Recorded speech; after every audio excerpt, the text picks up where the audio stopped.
Welcome to Nasdaq Trade Talks. I'm Jill Malandrino, global markets reporter at Nasdaq, with daily insight on the Nasdaq-100 index, or the NDX, which is made up of 100 of the largest domestic and international non-financial innovative companies listed right here on the Nasdaq stock market. The NDX has been the barometer for U.S. large cap growth and also one of the best performing indexes over the last decade and a half, not to mention one of the most liquid index ecosystems in the world. Joining me this afternoon, we have Chris Dearborn, Managing Director on Nasdaq's Market Intelligence Desk, for an update on technical levels in the Nasdaq-100 and yet another trading session, Chris, where the Nasdaq-100 has hit the new intraday high. Absolutely. Their leadership is interesting again today. Last week, tech and healthcare took a little bit of a break in the markets. You saw a little bit of sector rotation. This morning, it's a quieter session. Volumes are definitely lighter, more of that summer feel to it finally, even in quarantine, right? And what you're looking at here is the winners are running a little bit more. You know, Tesla, NVIDIA, even Apple's going back and forth between positive and negative today. Amazon's up 1%. So you're seeing some good movement there, which is carrying the index higher. Because the index is seeing a couple of losers today, but not a lot in point percentage. You know, Cisco, Qualcomm just kind of holding on a little bit, but nothing really moving. Again, kind of a flattish session.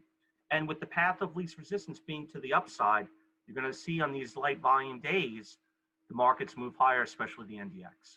All right, Chris, with that said, let's take a look at your first chart here. It's a 52-week chart on the Nasdaq-100. Again, as it hits new intraday highs, what are some of the levels you're going to be watching? Absolutely. So we're making new highs. We bumped up to the highs that we had almost 2 weeks ago, and then the NDX sold off. So when you look at the NDX, we're looking at one of the items I want to look at here is the relative strength index, or RSI. We've mentioned it in the past. The RSI identifies overbought and oversold conditions. A 70 or higher in the index indicates a overbought condition.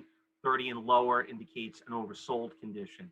Right now, the index is trading at around 63, 64 RSI, which is where we've been every time it's made a higher high. We've never really been much over that 70 level.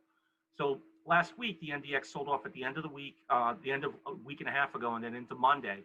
And we saw an RSI still hovering in that mid 50 levels, which is telling you that there are still buyers in the underlying index on any pullback. And that's what you're looking for here. The index is still running here, and those buyers continue to come in and look for opportunities. Now, whether they're buying the index or the underlying membership, the stocks continue to make higher highs. The breadth is still very good here. The 50-day and 200-day, which are highlighted by the purple and yellow line, are still moving north, which is a fantastic sign. The Fibonacci's are still stretching here. Again, the Fibonacci's in the short term are not going to be a really good play because there's a lot of downdraft down to that 76.4 level, which stands at 1023. But here at 11.3, there's only room to go higher. A pullback here is meant to be bought. And with that, until something further changes, which could be political landscapes, could be back to the China-US tensions coming into it, it's not going to be earnings. That's for sure. It's not going to be stock specific. So what you're looking for is something more macro in general, political in nature, that would pull this index back. And if the index is going to pull back, it's going to pull back the broader market. It certainly is, considering the concentration at the top. And with that, Chris, let's take a look at some of the individual constituents, the top 5, which of course are leading the way. I'm sure without even looking at that chart, we can determine which ones those are. Absolutely. So Tesla with an all-time high, NVIDIA with an all-time high, Amazon again adding another 15 points to it. Those 3 stocks alone are adding north of 55 points to the index. And then you have a couple of companies that are doing well today. JD.com came out with earnings being rewarded today. That stock is up over 7% at the moment, adding another 4 points to the index. So you've got a fair amount of winners there. Again, the path of least resistance here, like I said before, is higher. Until that gets broken by some larger macro event, this index is going to march higher throughout the rest of the year, whether that's a political election, an elevation of China-US tensions, or some other item.